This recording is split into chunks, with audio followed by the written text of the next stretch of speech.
He almost kept walking. That's the part that gets him every time he tells this story. He almost kept walking. It was January in Chicago, 17 degrees, wind chill pushing it down to 4. The kind of cold that doesn't just bite, it reaches through your coat, through your skin, through everything you think is protecting you and reminds you that this city does not care whether you live or die. Marcus Webb was running late, 6:48 in the morning. His shift at the restaurant started at 7, and Chef Dominic did not accept excuses, not from anyone, not ever, not even on the coldest morning of the year. He had his head down, hood up, AirPods in, moving fast down Oakley Avenue through the Tri-Taylor neighborhood, breath coming out in white clouds, boots crunching on the salted pavement. He almost didn't hear it. But he did. A sound underneath the wind.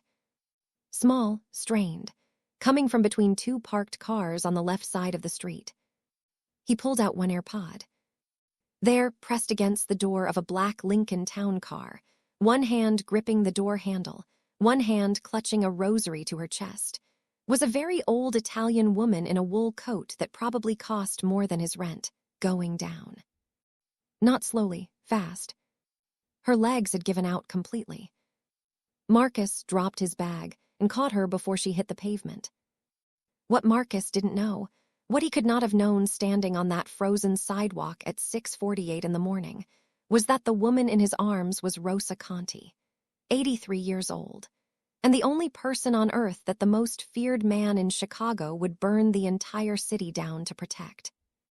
He caught her, and that one decision, that one instinctive, freezing cold, going to be late for work decision, changed every single thing about his life.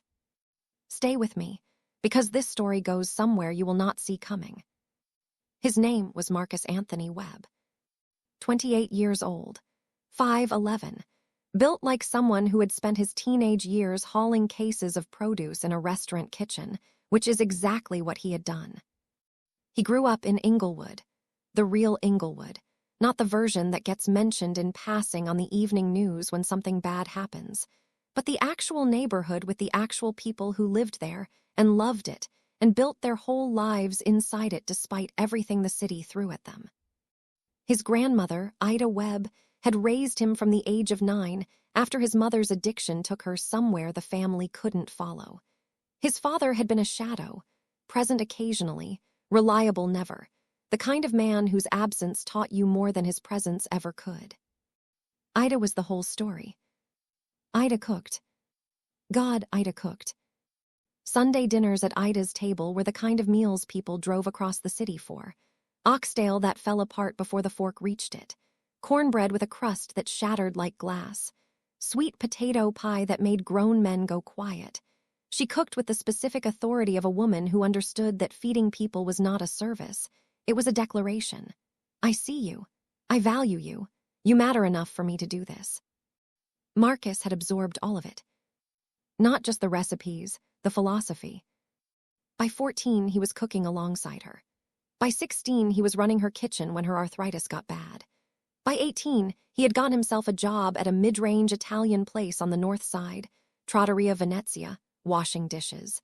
Then prep, then line cook, moving through the kitchen with the quiet, focused hunger of someone who knew exactly what they wanted and was willing to do every single unglamorous step to get there. What nobody at Trattoria Venezia knew about Marcus Webb at 18 was that he was going to be one of the finest chefs the city had ever produced. They just thought he was a good, quiet kid who showed up on time and never complained. By 28, he was sous chef at Osteria Ferrante in Tri-Taylor, a proper restaurant, James Beard nominated, the kind of place where reservations filled 6 weeks out and the tasting menu cost $240 a head. Chef Dominic Ferrante was a difficult man, demanding, exacting, quick to anger and slow to praise. But he was also the best culinary mind Marcus had ever encountered, and Marcus had understood from his first week in that kitchen that difficult and valuable were not mutually exclusive. He took every correction, absorbed every criticism, stayed 2 hours after every shift to practice the techniques Dominic demonstrated once and expected mastered immediately. 3 years in, Dominic had given him exactly one compliment. "You have the instinct," he'd said, without looking up from his Messie en place. "Most people can be taught the skill. The instinct you either have or you don't. You have it." Marcus had gone home that night and called his grandmother. She had said, "Baby, I've been known that since you were 9 years old." He lived for cooking the way some people live for oxygen. And on the morning everything changed, all he was thinking about was getting to his kitchen on time. He had exactly $11 in his pocket that morning. Not his bank account, his pocket. His bank account had more, but his rent had come out on the 1st, and his grandmother's medication copay had hit on the 3rd, and by the 5th, which was today, the pocket money was what it was. He had a bus pass and his lunch packed in his bag and a plan. Survive the week, pick up his check Friday, call it good. He had done harder things than surviving a week. He had been doing harder things his whole life. He put his head down and walked into the cold. He almost kept walking. He didn't. Her name was Rosa Maria Conti, née Battaglia. 83 years old, born in Palermo, brought to America at age 7 by parents who believed in the dream with the specific fierce conviction of people who had nothing to lose by believing. She had lived in Chicago for 76 years. She had buried 2 husbands, 4 siblings, and more friends than she could count. She had raised 3 sons in a house on West Grand Avenue in the near West Side neighborhood that had been Italian territory for 50 years before the demographics shifted. And she had stayed anyway because Rosa Conti did not leave things she had built simply because the world around them changed. What the neighborhood knew about Rosa was that she was a tough, proud, church-going, impossibly well-dressed woman who made the best Sunday gravy in a 4-block radius and expected everyone she met to look her in the eye when they spoke to her. What the neighborhood did not discuss was her youngest son. The town car had brought her to morning mass at St. Callistus, 3 blocks from where she'd collapsed. Her driver, a young man named Pietro who had been with the family for 2 years, had gone to find parking and told her he would be back in 4 minutes. Rosa had decided she didn't need 4 minutes. She was 83 years old, and she had been walking 3 blocks on her own since before Pietro's father was born. What she had not accounted for was the patch of black ice invisible under a dusting of fresh snow on the pavement beside the car. Her right foot had found it at exactly the wrong angle. Her legs had gone. She had grabbed the door handle, but her grip, weakened by the cold and by the arthritis she refused to acknowledge she had not held. She was going down. She had time in those half seconds of falling to think one clear thought: I am not dying on a sidewalk in January. Then the arms caught her. Marcus had her before she hit the ground. Both arms, one under her shoulders, one under her knees, catching her full weight, which was not much. She was a small woman, but the angle was awkward, and the ice under his own feet made it a near thing. He steadied himself, steadied her. She was shaking. Her breathing was fast and shallow. But her eyes, dark, sharp, the eyes of a woman who had spent 83 years watching everything carefully, were open and completely focused.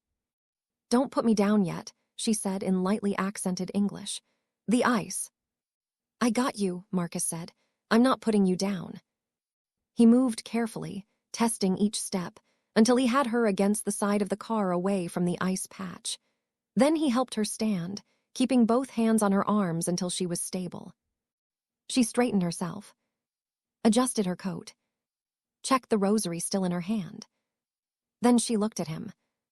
"You were running somewhere," she said. "Work," he said. "I'm late." "What kind of work?" "I'm a chef, restaurant on Oakley."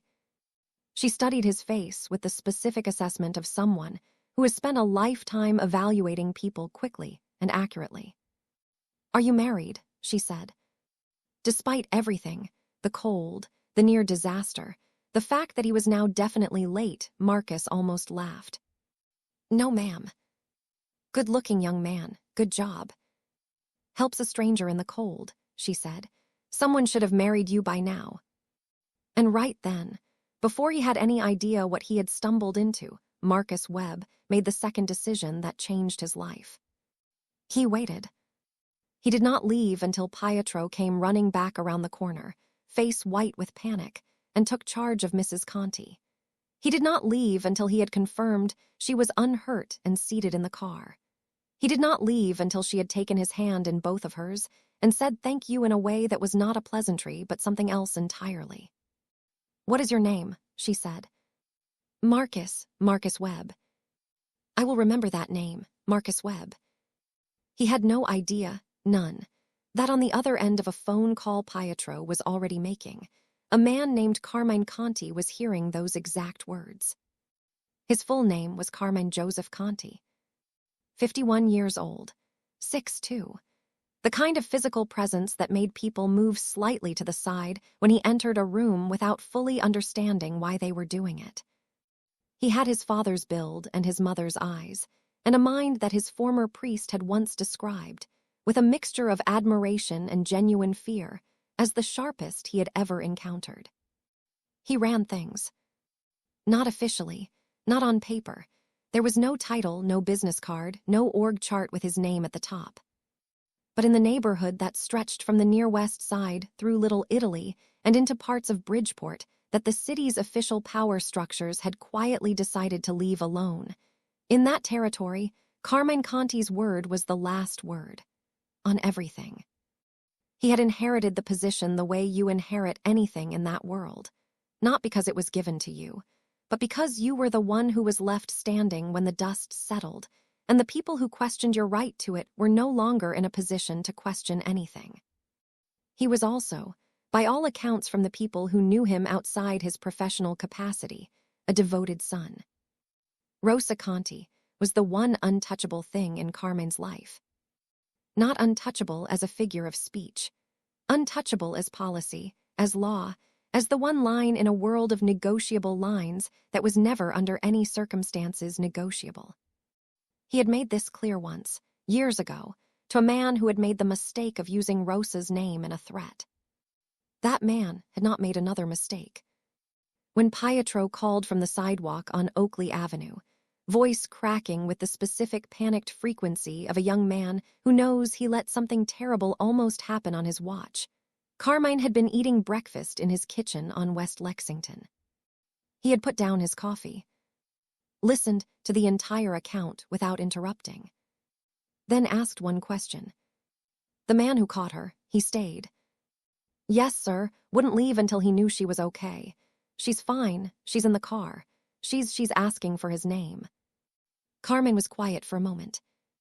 "His name," Pietro said, "is Marcus Webb. He's a chef. Works at the restaurant on Oakley, the nice one." Another silence. "Thank him," Carmine said, "properly, and get my mother to Mass." He hung up. He sat with his coffee, going cold for a long moment. Then he picked up a different phone and made a call that Marcus Webb would know nothing about for another 3 weeks. Marcus was 14 minutes late. He pushed through the kitchen door at 7:14, expecting the specific temperature of Dominic Ferrante's anger. Not loud, never loud, just cold and precise and worse than shouting. But Dominic was at the pass, reviewing the day's prep list, and barely looked up. "You're late," he said. "I know, I'm sorry. There was a..." "Don't apologize, catch up." Marcus tied his apron and caught up. He didn't think about the old woman again until the lunch rush ended and he had a moment to breathe. Then he thought about her hands, the rosary, the grip, the way she had straightened her coat before anything else, like dignity was the first thing you recovered after a near fall. He hoped she was all right. He had no way of knowing. He had no idea that at that exact moment, 3 miles away, a very detailed report about him was sitting on Carmine Conti's kitchen table. The rest of the week passed normally. Normal meaning 6 a.m. starts the physical and mental brutality of a professional kitchen, 14-hour days broken by 20-minute breaks, the specific camaraderie of people who survive hard things together. His crew at Osteria Ferrante was tight. Keisha on pastry, Dominican-born Eddie on the grill station, quiet Vietnamese-American Lynn, who ran the cold side with a precision that made Marcus genuinely envious. They ate family meal together every day at 4:30. They complained about the same things. They looked out for each other in the way that kitchen people do, without sentiment, through action. Marcus loved it. Even on the days when his feet ached so badly he could feel each individual bone. Even on the days when Dominic pushed the service so hard the entire crew was running on nothing but adrenaline and spite.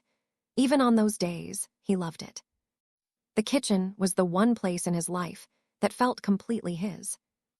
His grandmother called on Sunday. "How you eating?" she asked. "Grandma, I work in a restaurant." "That's not what I asked." He told her about the woman on the sidewalk. Ida was quiet for a moment. "You did right," she said. "You always do right when it matters. That's what I raised you for." "You raised me to be on time," he said. "I was late." She laughed. "Baby, some things are worth being late for. A woman falling in the cold is one of them." He didn't know then that his grandmother was right in a way that went far deeper than either of them understood. It came on a Thursday. Not to his apartment, to the restaurant. Delivered by hand, mid-afternoon, by a man in a dark overcoat who gave his name to the hostess as Pietro and asked her to make sure it reached the sous chef. The hostess brought it to Marcus at the prep station. He wiped his hands on his towel and opened it. Inside, a card, heavy cream stock, handwritten in precise elderly cursive. "Dear Marcus Webb, I have been told you would not accept payment for what you did. I am respecting that. But I make Sunday gravy every week and I eat it alone and I am tired of eating it alone. If you are free this Sunday at 1 o'clock, my address is below. I would like to feed you. You can say no, but I hope you will say yes. Rosa Conti." Below it, an address on West Grand Avenue. Marcus read it twice. He didn't know the name. He didn't know the address. He knew only that a woman he had helped out of a fall on a freezing sidewalk was inviting him to Sunday lunch. He showed it to Keisha during break. "Sweet old lady," Keisha said. "You going?" "I don't know." "She's offering you Sunday gravy, Marcus. You always turn down Sunday gravy." "I don't know anything about her." "She's 80-something and she's lonely. What are you scared of?" He wasn't scared. He was careful. There was a difference. He had grown up in Inglewood. Careful was not paranoia, it was sense. But then he thought about her hands. The rosary. The way she had said, "I will remember that name, Marcus Webb," not as a pleasantry, as a statement of fact. He went home that night and looked up the address.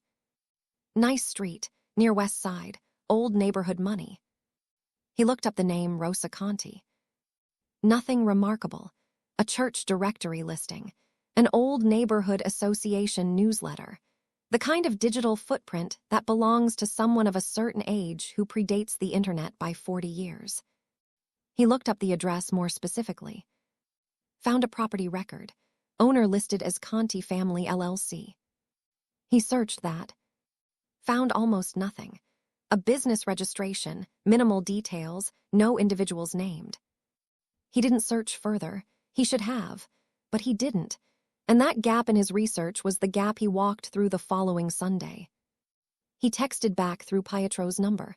"I'll be there." He brought wine. Not expensive wine. He couldn't afford expensive wine. But a good Sicilian red that the wine distributor who supplied Osteria Ferrante had recommended once, and he had remembered. He arrived at 1 o'clock exactly. The house was a 3-story brownstone on a quiet stretch of West Grand, well-maintained, serious, the kind of building that had been owned by the same family for so long it had absorbed their character. A small iron Madonna in a niche beside the front door. Window boxes empty in January, but clearly tended in other seasons. A welcome mat with a rooster on it. He knocked. Pietro opened the door. Marcus blinked. "You're her driver," Marcus said. "Among other things," Pietro said. He looked at the wine. "Good choice." The house smelled of garlic and tomato, and something herbaceous that Marcus's professional nose identified immediately as fresh basil. In January. which meant she was growing it inside, which told him something about the kind of cook she was before he had tasted a single thing. Rosa was in the kitchen. She wore a house dress and an apron, and her silver hair was pinned up, and she was standing at the stove with a wooden spoon and the specific authority of a woman who considers her kitchen a sovereign territory. She turned when he entered. Her eyes were the same, sharp, assessing, missing nothing. "You came," she said. "You invited me," he said. "Many people I invite don't come." "Their loss," he said, and nodded toward the stove. "That smells extraordinary." Something shifted in her expression. Not quite a smile, but the intention of one. "You know what you're smelling. San Marzano tomatoes, fresh basil, pork bone. You used red wine in the base, not too much, probably half a cup. You've been cooking this since this morning." Now she actually smiled. "Since 7, she said. "Sit down, don't touch anything." He sat at the kitchen table and watched her cook. And what he saw in the way she moved around that kitchen, the way she tasted and adjusted, the way she talked to the pot under her breath in a mix of Italian and English, he saw his grandmother. A different woman entirely, different world, different language, different everything. But the same thing underneath. The belief that feeding someone was an act of love, and love required care, and care required time. They ate for 2 hours. The gravy was, and Marcus was not a man who used this word carelessly, perfect. Not technically perfect, not restaurant perfect, but true, the kind of food that tasted like the person who made it. Rosa asked about his background. He told her about Inglewood, about Ida, about the restaurant. She told him about Palermo, about arriving in Chicago as a child, about learning English in a school where the other kids made fun of her accent. "How long before you stopped having an accent?" he asked. "I never stopped," she said. "I stopped caring." He laughed. She watched him laugh with an expression he couldn't quite read. "My son is coming for coffee," she said, at some point during the second hour. "He would like to meet you." And there it was, the thing Marcus hadn't seen coming, the variable he had not accounted for. Her son. He thought, of course she has children. Lovely, fine. He had absolutely no idea. Carmine Conti arrived at 3:15. He knocked his own mother's door, he still knocked, and Pietro let him in. Marcus heard the footsteps before he saw him. Heavy, deliberate, the footsteps of a man who moved at his own pace in every room he entered. He came into the kitchen, and his eyes went to Marcus immediately. Not threateningly, just the complete, immediate inventory of a man who catalogued people instinctively and thoroughly. "Carmine," Rosa said, "this is Marcus Webb, the young man I told you about." Carmine extended a hand. Marcus shook it. The handshake was firm, controlled, the handshake of a man who knew exactly how much pressure to apply and chose it deliberately. "My mother talks about you," Carmine said. "She says you make good sauce." "She makes good sauce," Marcus said. "I just watched." Rosa made a small sound of satisfaction from the stove, where she was preparing coffee. Carmine sat down across from Marcus and looked at him with the same unhurried assessment he had applied from the doorway. "You work at Ferrante's place," Carmine said. "Sous chef, 3 years. Dominic's hard to work for." "He's the best I've ever learned from," Marcus said. "Those aren't always the same thing." Carmine considered this. "No," he said, "they're not." The coffee came. They talked. Carmine asked careful questions, not interrogating, just building a picture.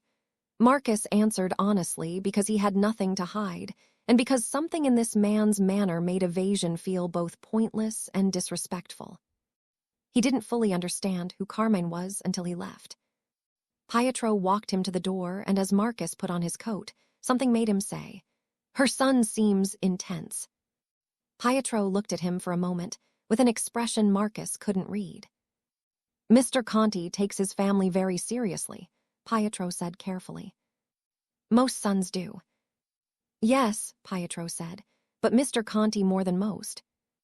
Marcus walked to the bus stop. Rode home. thought about the afternoon, thought about Rosa's gravy and her basil plant, and the way she had said, "I will remember that name," like a woman who kept every promise she made to herself. Thought about Carmine's handshake. Something was sitting in the back of his mind, something that wouldn't quite form. He pushed it aside, went asleep. 3 days later it formed. And by then, it was already too late to walk away simply. It started with a customer at the restaurant. A regular Sal, 50s, North Side Italian, always sat at the bar, always ordered the branzino, always tipped exactly 20% to the penny. Marcus had come out of the kitchen to check on a table complaint, and Sal had caught his eye. "Hey, chef," Sal said quietly. "You know who you had lunch with Sunday?" Marcus stopped. "Rosa Conti, sure, sweet lady." Sal looked at him for a moment. "You know who her son is?" "Carmen, he came for coffee." Sal put down his fork. "Marcus," he said, "Carmine Conti runs the Near West Side, has for 15 years. Before that his father ran it, before that his grandfather. You understand what I'm saying?" The background noise of the restaurant seemed to get further away. "I understand," Marcus said slowly. "You sure? Because the way you said Rosa Conti like she's just some sweet old lady." "She is a sweet old lady," Marcus said. "She fed me Sunday gravy." "She's also the most protected woman in this city," Sal said. "And you apparently saved her life, which means—" "I caught her before she fell," Marcus said. "It was nothing." "To you it was nothing. To Carmine Conti." Sal spread his hands.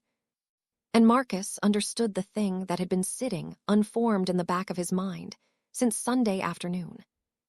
He went home that night and searched properly this time. Carmine Conti, Chicago, Near West Side. The results were careful.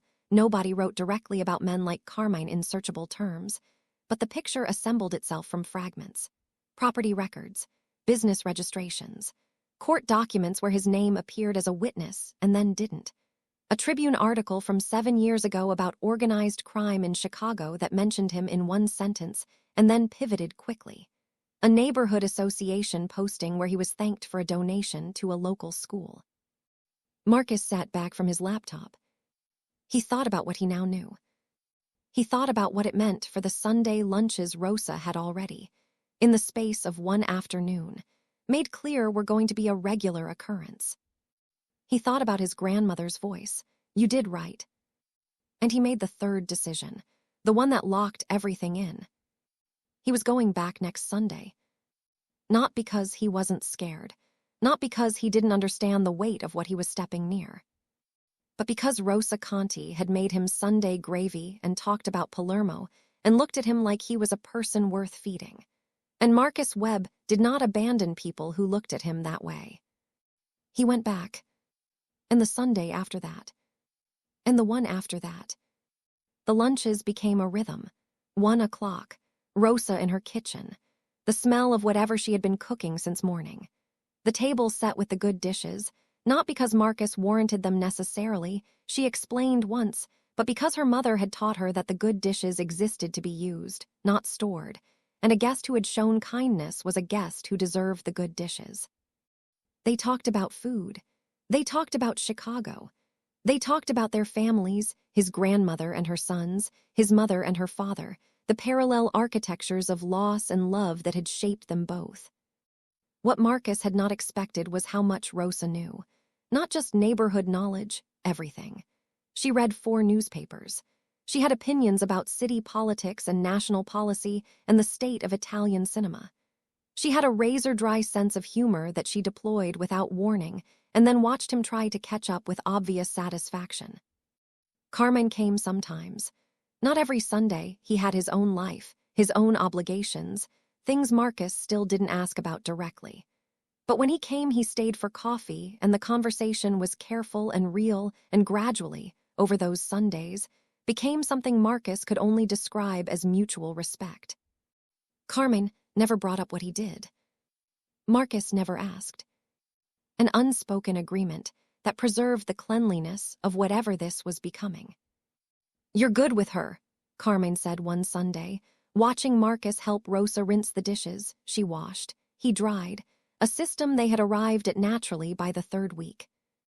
"She's easy to be good with," Marcus said. "She's not actually. She has high standards." "I know," Marcus said. "She told me my risotto technique was incorrect." "Was it?" "Slightly," Marcus admitted. "She was right." Carmen almost smiled. What Marcus didn't know was that Carmine had asked about him. Quietly, carefully, through channels Marcus would never see. Had confirmed that Marcus Webb was exactly what he appeared to be, a hardworking, honest, genuinely kind man from Inglewood with nothing to hide and nothing to gain from Rosa Conti except her company.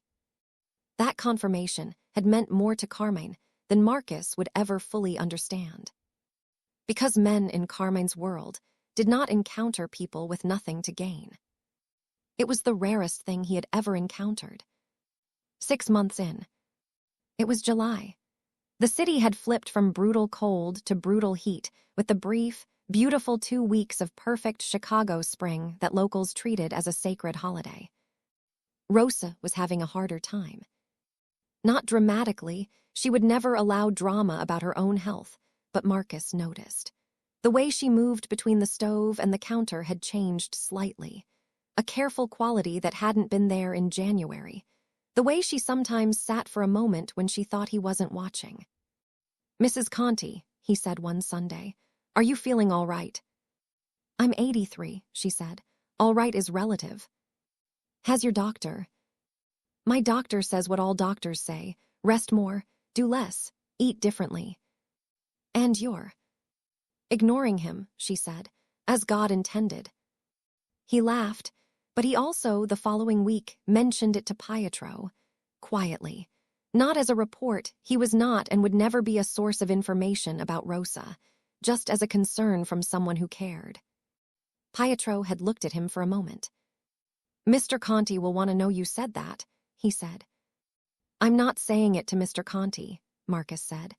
"I'm saying it to you, because she won't say it herself and someone who loves her should know." Carmen called him 2 days later. Not through Pietro, directly, from a number Marcus had not been given and therefore could not have been expecting. "She said her knees are fine," Carmen said without preamble. "Her knees are not fine," Marcus said. "I know, how long?" "Since maybe April. She hides it well." A pause. "You've been watching," Carmen said. "I've been paying attention. There's a difference." Another pause, longer. "Thank you," Carmen said. "I didn't tell you to thank me," Marcus said. "I told you because she should see a specialist and she won't go on her own and you're her son." A silence. "You speak to me very directly," Carmen said.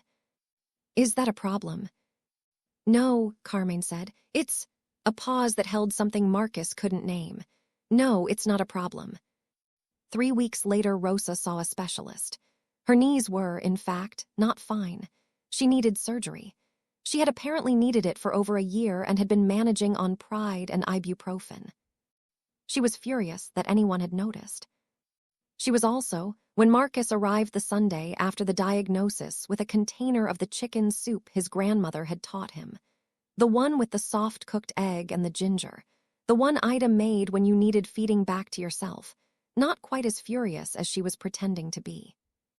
"Your grandmother's recipe," Rosa said, looking at the container. "Her chicken soup. She says it fixes everything." "She sounds like my mother." "She probably would have liked your mother." Rosa was quiet for a moment. "Stay for lunch," she said. "I can't cook this week. Pietro ordered from that place you recommended." He stayed. He stayed every Sunday after that. The conversation happened in October. Rosa had had her surgery, recovered faster than her doctors expected because she was Rosa Conti and had decided to recover faster, and was back in her kitchen by September with a new set of restrictions she was already systematically ignoring. Marcus had been coming for 9 months. Carmen came to the door one Sunday alone, without Pietro, which was unusual, and asked Marcus if he would take a walk. They walked west along Grand Avenue. October in Chicago was its own kind of beautiful, the light lower and more golden, the trees going orange and red, the city exhaling after summer. Carmine walked with his hands in his coat pockets and said nothing for half a block. Marcus had learned, over 9 months, to wait. Carmine said things when he was ready to say them, and pressure produced nothing except silence. "I need to ask you something," Carmine said finally. "And I need you to know that whatever you answer, nothing changes. You and my mother, that continues regardless. Her Sunday lunches, all of it. I'm not trading you anything." "Okay," Marcus said. "I need someone who is not connected to my world. Someone clean. Someone my mother trusts. Someone I trust." "To do what?" "To be present. With her. I'm gone sometimes days, weeks, obligations I can't explain and you shouldn't ask about. Pietro is capable, but he's young and she doesn't confide in him. My older brothers are far away. There are people who work for me who would do anything I asked, but my mother knows what they are and she won't be comfortable." Marcus was quiet. "You're asking me to look out for her," he said. "I'm asking if you'd be willing," Carmine said. "Formally, with compensation, he paused, "as a trusted friend of the family." Marcus stopped walking. "I already look out for her," he said. "I've been doing it for 9 months." "I know. So what's the formal part?" "The formal part means I tell the people who need to know that you are under my protection, that nobody approaches you, nobody watches you, nobody uses you as a way to get to her, that you can move through certain parts of this city without the weight of not knowing what's around you." Marcus looked at him. "And in exchange," Carmine continued, "you are available to her, on call, not indentured. You keep your job, your life. But when she needs someone, you are that someone." Marcus thought about his grandmother. About what it would have meant, in those years when Ida was getting older and Marcus was the only one, to have someone trustworthy and outside the family stress, who would check in, who would call, who would show up on Sunday with soup. "You love her," Marcus said, not a question. "She's my mother," Carmine said. "I know, but I mean, you love her the way you're supposed to. The way that means you lose sleep when she's hurting and can't say so." Carmine looked at him for a long moment. "Yes," he said quietly. "Then we don't need a formal arrangement," Marcus said. "You tell whoever needs to know that I'm her friend, and I'll be her friend. That's all. No compensation." "She feeds me Sunday gravy," Marcus said. "I'm compensated." Carmine looked at him for a long, long moment. "My mother was right about you," he said. "What did she say?" "That you were the real thing." The word went out. Not loudly, not publicly. That was not how things were communicated in Carmine's world. But it went out. Marcus Webb, friend of Rosa Conti, under the protection of Carmine Conti, not affiliated, not involved, untouchable. Marcus didn't know this had happened until he noticed the difference. He noticed it first at the restaurant. A table of 4 Italian, near West Side, the kind of men who came in twice a year and always got the best table and were always treated with a particular carefulness by everyone on the floor. One of them had asked to speak to the kitchen. Marcus had gone out expecting a complaint. The man had simply looked at him for a moment. "Marcus Webb," he said. "Yes." The man had nodded, once, looked back at his companions. The conversation was apparently over. Marcus went back to his kitchen. Keisha looked at him. "What was that about?" "I genuinely have no idea," Marcus said. But he was beginning to. He noticed it a second time on a Tuesday night, walking home through Tri-Taylor after a late shift. 2 men he didn't recognize were sitting on a stoop across from his building. When he approached, they stood up and one of them said, quiet and respectful, "Night, Mr. Webb." They were gone by morning. He called Pietro. Were people watching my building last night?" "Keeping an eye," Pietro said. "I didn't ask for that. Mr. Conti feels responsible. I don't need." "Mr. Webb," Pietro's voice patient, "let him do this. It costs him nothing and it helps him sleep. He doesn't sleep well." Marcus thought about that. 2 people maximum, Marcus said, and they don't come inside. Understood. He told himself he was uncomfortable with this, and he was. But underneath the discomfort was something else. The same thing Rosa's soup and Sunday gravy had produced. The feeling of being seen and valued by people who had no obligation to see or value him. It was addictive in a way he hadn't expected. He tried to stay clear-eyed about it. He called his grandmother every Sunday after the Conti lunch. He told her some of it, not the dangerous parts, just the human parts. Rosa's cooking, the Sunday ritual, the old woman who reminded him of her. "Baby," Ida had said once, after he'd been going for nearly a year. "This woman, she filling something in you." "What do you mean?" "The part that needed a grandmother's table. You've been missing that since I slowed down. She's giving it back to you." He had been quiet. "Is that okay?" he asked. "Baby," Ida said, "family is wherever you find it, as long as it's real." It was real. February, 13 months after the morning on the sidewalk. Chicago in February was the city at its most honest. No pretense of beauty, just cold and gray and endurance. Marcus was closing up the restaurant with Keisha and Eddie when his phone rang. "Pietro, late," which meant urgent. "Mrs. Conti is asking for you," Pietro said. "She won't say why. She called for me and then she asked for you. Can you come now?" "Is she hurt?" "Not physically, please." He told Keisha he had a family thing. She looked at him. They had been working together 3 years. She knew his tells and said nothing except, "Go." The house on West Grand was lit up when the car arrived. Several vehicles outside that Marcus didn't recognize. Men in the hall who stepped aside for him without a word. Rosa was in the kitchen. She was sitting at the table with her rosary, and she looked not frightened. Rosa Conti did not do frightened, but old in a way Marcus had not seen before. Old and tired and carrying something heavy. She looked up when he came in. "Thank you for coming," she said. "Always," he said. He sat down across from her. "What happened?" She was quiet for a moment. "Carmine," she said, "there is trouble with someone who wants to make a point by making a point through me." "Are you safe?" "Here, yes, always here. But I don't want to be alone in this kitchen tonight, and Carmine is handling things and Pietro is very good, but he is not." She stopped. "He's not you," she said simply. And Marcus understood. She didn't need a guard. She had guards. She needed a person.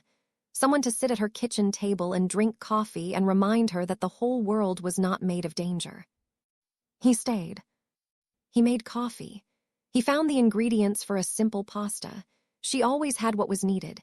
And he cooked, talking about nothing important, about the restaurant, about a customer who had complained that his carbonara was too authentic, about his grandmother's ongoing feud with a neighbor over a fence. Rosa laughed twice. At 2 in the morning, with her asleep in her chair, Carmine appeared in the kitchen doorway. He looked at his mother, at Marcus, at the empty coffee cups and the clean dishes. "Is she?" "She's fine," Marcus said quietly. "She fell asleep an hour ago." Carmine sat down at the table. He looked exhausted in a way Marcus had never seen on him. "The situation is handled," he said. It was clearly all he was going to say about it. "Good," Marcus said. They sat in silence for a moment. "I told you I'd never put you in danger," Carmine said. "You didn't put me in anything," Marcus said. "She called, I came. That's not danger. That's what I told you I would do." Still, Carmine, first time Marcus had used his name without the distance of formality. "I'm here because I want to be here. That doesn't change, not because of one bad night." Carmine looked at him for a long moment. "You should have been born into a different kind of family," he said finally, not wistfully, just as a statement of something he found true. "I was born into exactly the right family," Marcus said, "and apparently I found a second one." And Carmine Conti, who had not been surprised by anything in 15 years, looked surprised. They found a rhythm. Not just Marcus and Rosa, all 3 of them. Sunday lunch remained Marcus and Rosa's. That was sacred, that was theirs.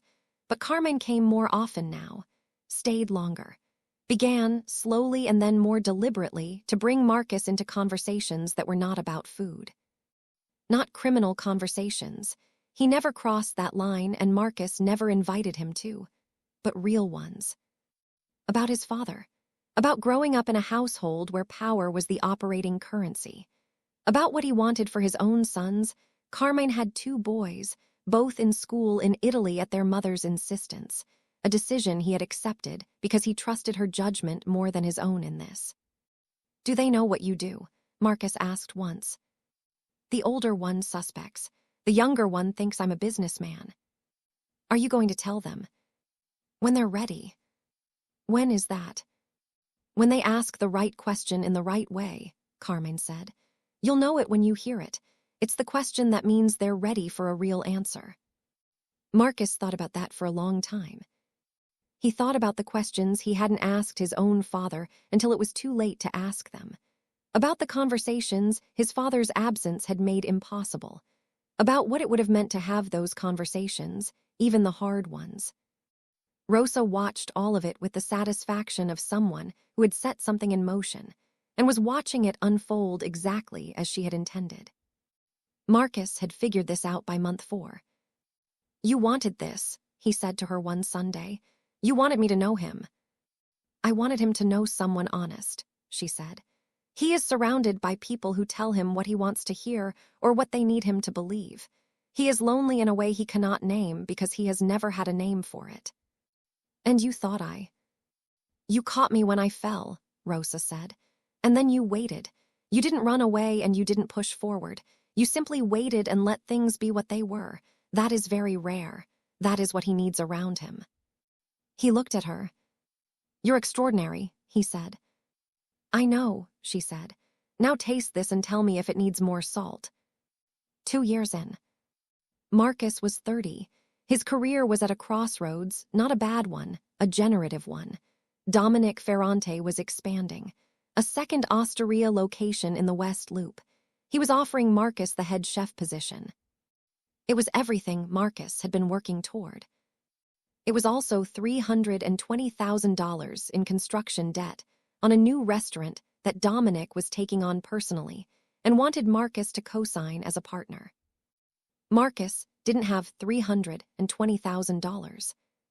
He didn't have $3,000. He came to Sunday, lunch distracted, and Rosa noticed within 4 minutes. "Tell me," she said. He told her, all of it. The offer, the partnership, the debt he couldn't carry. Rosa listened, without interrupting. "Do you trust Dominic?" she asked. "As a chef, completely. As a business partner," he paused. "He's difficult, he's brilliant, he's reckless with money sometimes." "And do you want this? Not the money, the work?" "I want my own place eventually," Marcus said. "A real one, that's mine. Not a partnership with someone whose name is already on the door." "Then don't take Dominic's offer," Rosa said. "It might be the only one I get." "It is not." The certainty in her voice made him look up. "Mrs. Conti." "Carmine will want to speak with you," she said. "Not about his business, about yours." And there it was. The line Marcus had been carefully not crossing for 2 years, sitting directly in front of him. Carmine came that evening. They sat at the kitchen table after Rosa went to bed, coffee between them. "She told you," Marcus said. "She tells me most things," Carmine said. "Eventually." "I'm not taking your money," Marcus said. "I know, I'm not offering it." A pause. "There is a property," Carmine said. "In Pilsen, owner owes me a favor of the kind that gets repaid in arrangements rather than cash. The space is right. The neighborhood is right. The price would be workable." Workable meaning what? "Meaning a real lease at a real rate, with no strings attached to what I do." "No strings," Marcus repeated. "You are not part of my world, Marcus. You never will be. That is not a criticism. It is a fact that makes you valuable to me in ways that are entirely separate from what I do. Your restaurant would be your restaurant. Your name, your food, your business. I would eat there on Sunday evenings and leave a reasonable tip. Marcus almost smiled. Why? Marcus said. Because you sat with my mother at 2 in the morning and made her laugh. Because you told me about her knees when no one else would. Because for 2 years you have come to this table every Sunday and treated her like she was worth the time. A pause. She is the only person in the world I cannot protect from everything. Loneliness is the thing I cannot stop. You stop it. The kitchen was quiet. This is not a transaction, Carmine said. Do not treat it as one. If you don't want the space, tell me and I'll find another arrangement for the debt. No consequences, no change to Sundays. If I take it, Marcus said carefully, and something goes wrong between us, I keep the restaurant. Obviously. I won't launder money through it. I would never ask you to. I won't be a front. You won't. And Rosa eats free, every time, no argument. Carmine looked at him for a long moment. She'll argue, he said. I know, Marcus said. That's why it's a condition. Carmine smiled. The first real full smile Marcus had ever seen on his face. It made him look like his mother. The restaurant opened on a Thursday in March. He called it Ida's, after his grandmother, who came down from Inglewood in a car Carmine sent and sat at the best table and cried quietly into her napkin when Marcus brought out her soup recipe plated in a way she'd never seen it plated, and said, Baby, this is the real thing. Rosa Conti came every Sunday evening. She sat at her table, her specific table, the corner one with the sight line to the kitchen, and ate whatever Marcus made her and argued about the price and left cash on the table anyway, and ignored the policy that said her money was no good here. Carmine came on Tuesday nights, alone, ate at the bar, tipped exactly and well and never lingered longer than necessary and never brought anything from his other life through the door. Marcus cooked. He cooked the food of both his grandmothers, Ida's soul food and Rosa's Sunday gravy, and the complicated, delicious territory where those two worlds found each other on a plate. He hired from his old neighborhood, from Inglewood and Tri-Taylor and Pilsen, people who needed the work and would do it well if someone gave them the chance. He paid fairly. He trained properly. He ran his kitchen without cruelty because he had learned from Dominic that cruel and excellent were not the same thing. The James Beard Committee came in month 8. Rosa had worn her best dress. His mother came back. Not all the way back, that was too much to ask of reality, and Marcus had made peace with that, but enough. Enough for Sunday phone calls. Enough for a visit at Christmas. Enough to stand in his restaurant and look at what her son had made and say nothing because there were no words sufficient. His grandmother sat at the table with Rosa Conti twice. They talked for 4 hours. Marcus stood in the kitchen door watching 2 women, one from Inglewood, one from Palermo, one black, one Italian, one who had raised a chef and one who had shaped a man who could hold a city together, talk like they had known each other forever. He thought about the sidewalk in January, the black ice, the sound under the wind, the split-second decision to pull out an AirPod. He thought about almost keeping walking. Carmine found him there, watching. What are you thinking? He said. About the morning I almost didn't stop, Marcus said. Why didn't you keep walking? Because my grandmother raised me to stop. Carmine was quiet. I owe Ida Webb a considerable debt, he said. She would tell you the debt is paid, Marcus said. She would also tell you to eat something. She thinks you're too thin. I've been told that before. She's right, come on. Rosa Conti lived 3 more years. She ate at Ida's every Sunday until the month she couldn't. She died at home, in her own bed, with her rosary and her sons and Marcus Webb sitting in the chair beside her because she had asked him to, and he would not have been anywhere else. She told him, 3 days before the end, something he wrote down and kept. You were not supposed to stop that morning. Nothing in your life told you to stop, but you stopped anyway. That is who you are. Don't ever let the world talk you out of it. He never did. The restaurant is still open. Rosa's table is still reserved every Sunday evening. It is never given to another customer. Sometimes it is empty. Sometimes Marcus sits there himself at the end of service with a coffee and thinks about January mornings and black ice and the sounds you hear when you take out an AirPod in the cold. About the things that only happen when you stop. About the lives that only begin when you almost walk past them. Before you leave, I want to say one thing. This story is about a lot of things. It's about Chicago in January. It's about Sunday gravy and what cooking means when you do it the right way. It's about a dangerous man who loved his mother and a young man from Inglewood who stopped when he didn't have to. But really, it's about the things we almost walk past. Marcus almost kept walking. He was late. He was cold. He had $11 in his pocket and a chef who didn't accept excuses waiting for him 7 blocks away. Every logical, practical, sensible part of his morning said keep moving. He stopped anyway. Because his grandmother had raised him to stop. Because some sounds, heard under the wind on a frozen morning, are sounds you don't get to unhear. Think about your own version of that sidewalk.